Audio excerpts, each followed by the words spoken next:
Hello my dear students, इस video में मैं आपको अम्ल, क्षार और लवण के बारे में पढ़ाऊंगा जो कि क्लास 10th की केमिस्ट्री का एक मेन चैप्टर होता है, जो कि दूसरा चैप्टर है। तो चलिए देखते हैं अम्ल और क्षार या लवण क्या होते हैं। देखिए, प्राचीन काल में सबसे पहले तो जान लेते हैं इसका परिचय क्या होता है। कैसे हम जानेंगे कि कौन सा अम्ल होता है, क्या क्षार होता है, या इसका हिस्ट्री क्या रहा है, इसके बारे में हम डिटेल में पहले चर्चा कर लेते हैं। उसके बारे में बात करेंगे कि अम्ल क्या होते हैं, क्षार क्या होते हैं, लवण क्या होते हैं। तो देखिए, प्राचीन काल में जो है अम्लों की पहचान की जाती थी। अगर कोई भी खट्टे पदार्थ होते थे तो उनकी पहचान जो है वो अम्लों के रूप में की जाती थी। ठीक है, जैसे कि सिरका को बहुत प्राचीन काल से लोग हमारे इंडियन कल्चर में हमारे घरों में यूज होता आया है, जो कि बहुत पहले से, जो कि सिरका पहले गुड़ से बनाया जाता था, गुड़ के रस से बनाया जाता था, मतलब गन्ने के रस से बनाया जाता था, और ईख के रस से बनाया जाता था। तो इस प्रकार से हमारे यहाँ बहुत प्राचीन काल से ही सिरके से लोग परिचित थे। तो जो भी पदार्थ खट्टे होते थे उसको अम्ल के रूप में जाना जाता था। और फिर बाद में जैसे इमली हो गया, नींबू हो गया, सिरका हो गया, तो इसमें पता चला कि इमली में तो टार्टरिक अम्ल पाया जाता है, नींबू में सिट्रिक अम्ल पाया जाता है, और जो सिरका होता है उसमें एसिटिक अम्ल पाया जाता है। ठीक है, तो इस प्रकार से। और जो ये खट्टे पदार्थ होते थे ये क्या करते थे, नीले लिटमस पेपर को या नीले लिटमस को लाल कर देते थे। तो ये इसकी पहचान है कि कोई भी जो अम्ल होता है अगर उसको नीले लिटमस पेपर पर डाला जाएगा तो वो क्या कर देता है, उसको लाल कर देता है। तो समझ जाते हैं कि हाँ, ये पदार्थ जो है वो अम्ल है। ठीक है, 11वीं शताब्दी में नाइट्रिक अम्ल और हाइड्रोक्लोरिक अम्ल की पहचान की गई। तो इस प्रकार से हमने देखा कि 11वीं शताब्दी में जो है वो किसकी पहचान की गई, नाइट्रिक अम्ल और एसिटिक अम्ल, हाइड्रोक्लोरिक अम्ल, जिसको हम लोग HCl कहते हैं, HCl की पहचान हुई। ठीक है, और उसके पहले सिरका वगैरह जैसे मैंने बताया उसके बारे में तो लोग जानते ही थे। तो इस प्रकार से ये हो गया। अब बात करते हैं कि जो रासायनिक यौगिक हैं। देखिए, इस दुनिया में जितनी भी चीज़ें हैं, रासायनिक यौगिक का मतलब होता है दो पदार्थों से मिलकर बनाया गया कोई भी पदार्थ, तो वो होता है यौगिक। रासायनिक यौगिकों को 3 भागों में हम डिवाइड कर सकते हैं। पहला होता है अम्ल, मतलब कोई भी रासायनिक या तो अम्ल होगा, या तो वो क्षार होगा, या तो वो लवण होता है, साल्ट जिसको कहते हैं। तो इस प्रकार से इस दुनिया में जितने भी रासायनिक यौगिक हैं वो या तो अम्ल होंगे, या क्षार होंगे, या तो लवण होते हैं। तो इस प्रकार से हम देखते हैं कि अम्ल को एसिड कहा जाता है, और क्षार को बेस कहा जाता है, और लवण को साल्ट कहा जाता है। इसके बारे में हम बाद में बात करेंगे कि इनका रासायनिक फार्मूला क्या होता है, कैसे ये बनते हैं।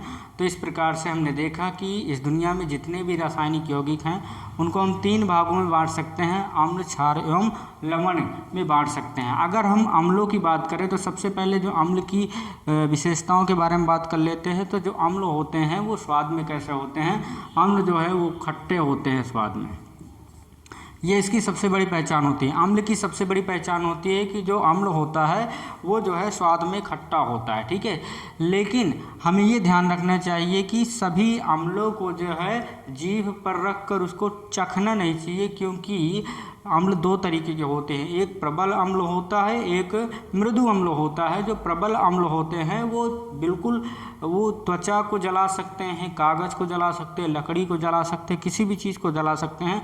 तो आप कभी ये पहचान इस तरीके से मत करिएगा कि लाओ इसको जीभ में टेस्ट करके देखते हैं ये खट्टा है या कड़वा है। तो इससे इस तरह से नहीं करना है आपको। लेकिन एक चीज़ है, जो प्राकृतिक रूप से अम्ल पाए जाते हैं, जैसे जो प्रकृति, जैसे फलों में जो खट्टे फल होते हैं उनमें भी अम्ल पाया जाता है, तो उनको हम खा सकते हैं क्योंकि उनमें मृदु अम्ल पाया जाता है। प्रबल अम्ल जो रासायनिक रूप से तैयार किए जाते हैं रासायनिक यौगिक, उनमें प्रबल अम्ल होते हैं, जैसे HCl हो गया, हाइड्रोक्लोरिक अम्ल हो गया, नाइट्रिक अम्ल हो गया, ये सारी चीज़ें प्रबल अम्ल होते हैं। तो कभी भी हमें अम्लों को चखना नहीं चाहिए, अदरवाइज ये क्या करते हैं कि एक त्वचा को जला देते हैं, क्योंकि इनका जो स्वभाव होता है वो संक्षारक स्वभाव होता है, कोरोजिव होते हैं। ठीक है, तो जितने भी दूसरी जो इसकी विशेषता आती है वो सभी अम्ल जो है जल में विलेय होते हैं। विलेय का मतलब मैं आपको समझा दूं कि जल में घुलनशील होते हैं। जितने भी अम्ल होते हैं, चाहे वो प्रबल अम्ल हो या मृदु अम्ल हो, वो सभी क्या होते हैं, जल में घुलनशील होते हैं, तो हम अम्लों को जल में जो है वो घोल सकते हैं। और दूसरी जो इसकी विशेषता आती है वो ये है कि ये नीले लिटमस पेपर को लाल कर देते हैं, नीले लिटमस को लाल कर देते हैं। तो ये इसकी अम्ल की एक मतलब इसी तरीके से अम्ल को पहचाना जाता है, मतलब अम्ल को टेस्ट करके नहीं पहचाना जाता, उसमें उसको लिटमस का पेपर होता है या लिटमस ही होता है, उस पर जब अम्ल को डालेंगे तो वो लाल हो जाता है, तो हम समझ जाते हैं कि ये अम्ल है। और ये भी जान लीजिए अम्ल बहुत ही खतरनाक होता है, डेंजरस, जो तेजाब होता है वो अम्ल होता है। तो इससे समझ सकते हैं कि लाल जो है खतरे का निशान है, तो इससे भी समझ जाना चाहिए कि नीले लिटमस को जब लाल कर देता है तो वो क्या हो सकता है, वो अम्ल हो सकता है। और मेथिल ऑरेंज होता है, मेथिल विलियन होता है, वो भी एक सूचक है, उसको ये क्या कर देता है, उसको ये गुलाबी कर देता है। तो मेथिल ऑरेंज जो होता है उसको गुलाबी करने का काम करता है। और ये क्या होता है, अम्ल जो है विद्युत का सुचालक है, तो इससे विद्युत धारा प्रवाहित की जा सकती है। ये अम्ल क्या होते हैं, विद्युत के सुचालक होते हैं, मतलब इनसे हम विद्युत धारा प्रवाहित तो कर सकते हैं, मतलब विद्युत का चालन कर सकते हैं। इस तरीके से हमने देखा कि अम्ल क्या होते हैं। अब हम बात कर लेते हैं क्षार क्या है। देखिए क्षार भी कोरोजिव होते हैं, पहली चीज़ तो आप जान लीजिए। हाँ, जैसे इसमें अम्ल में क्या होता था, उसकी विशेषता क्या होती थी, वो खट्टे होते थे, लेकिन जो क्षार होता है वो क्या होता है, कसैला होता है। कैसा होता है, कसैला होता है, ठीक है, कड़वा कह सकते हैं या कसैला कह सकते हैं, इस प्रकार से ये होता है। और जलन तो ये भी उत्पन्न करता है, जलन जो है क्षार भी उत्पन्न करता है, ये भी कोरोजिव होते हैं। कभी भी इसको भी टेस्ट मत करिएगा कि हाँ लाओ टेस्ट करके देख ले कि हाँ ये अम्ल है या क्षार है, इससे भी आपको नुकसान पहुंच सकता है, जल उठ सकते हैं। और इस प्रकार से इसकी भी ये विशेषता होती है। और ये चिकने भी होते हैं, चिकने होते हैं, ठीक है। तो जो क्षार होते हैं वो चिकने होते हैं, और ये भी क्या होते हैं, सामान्यतः जो है जल में विलेय होते हैं, मतलब क्षार को भी जल में हम घोल सकते हैं। और जैसा कि मैंने कहा कि ये साबुन की भांति किस प्रकार से होते हैं, चिकने होते हैं। एक चीज़ मैं आपको बता दूं, साबुन जो होता है, जो भी नहाने वाला साबुन है, कपड़ा धोने वाला साबुन, उसमें क्षार होता है, ठीक है।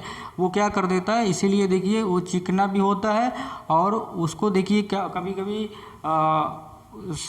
वॉशिंग पाउडर में या साबुन से ज़्यादा देर तक कपड़े धोने से हाथ की जो त्वचा होती है वो सिकुड़ जाती है, तो क्यों, कोरोजिव मतलब रूखी हो जाती है त्वचा, वो इसी वजह से होती है, क्योंकि क्षार भी कोरोजिव होता है, मतलब संक्षारक होता है, ठीक है। और इसकी पहचान देखिए, एक बार क्या था, अगर आप जो हल्दी है इसकी पता कैसे करेंगे कि हाँ ये क्षार है, तो कि हल्दी होता है, हल्दी प्राकृतिक सूचक है। यदि हल्दी आपके कपड़े में लगा होगा और साबुन से आप कपड़े को धोएंगे तो आपका कपड़ा लाल हो जाएगा, ठीक है। तो इस तरह समझ सकते हैं कि ये पदार्थ जो है वो क्षार है। तो इस प्रकार से क्षार की ये पहचान होती है। और जैसे अम्ल क्या करता था, नीले लिटमस को लाल कर देता था, क्षार क्या करता है, लाल लिटमस को नीला कर देता है, मतलब उसकी अपोजिट क्रिया ये करता है, लाल लिटमस को नीला करने का काम ये कर देता है। और हल्दी को क्या कर देता है, हल्दी लगा कपड़ा लाल हो जाता है, ये क्षार की पहचान है, ठीक है। तो इस प्रकार से ये क्षार होता है। लवण का मतलब होता है, आप तो समझते हैं, नमक हो सकता है, और लवण का जो pH वैल्यू होता है वो 7 होता है, लवण उदासीन होता है।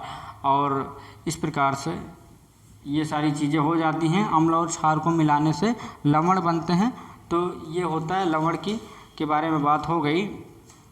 अब अगले वीडियो में हम बात करेंगे कि इनका जो आर्हेनियस का सिद्धांत वगैरह है उसको किस तरीके से डिफाइन करते हैं, केमिस्ट्री की भाषा में कैसे उसको पता करते हैं कि कौन सा अम्ल है कौन क्षार है, इसके बारे में। लेकिन हमारे साथ बने रहें, और मैं आपको गारंटी देता हूं कि मेरे साथ ऐसे ही जुड़े रहेंगे तो आपके पूरे सिलेबस कंप्लीट करवा दूंगा मैं। मिलेंगे अगले वीडियो में, तब तक के लिए जय हिंद।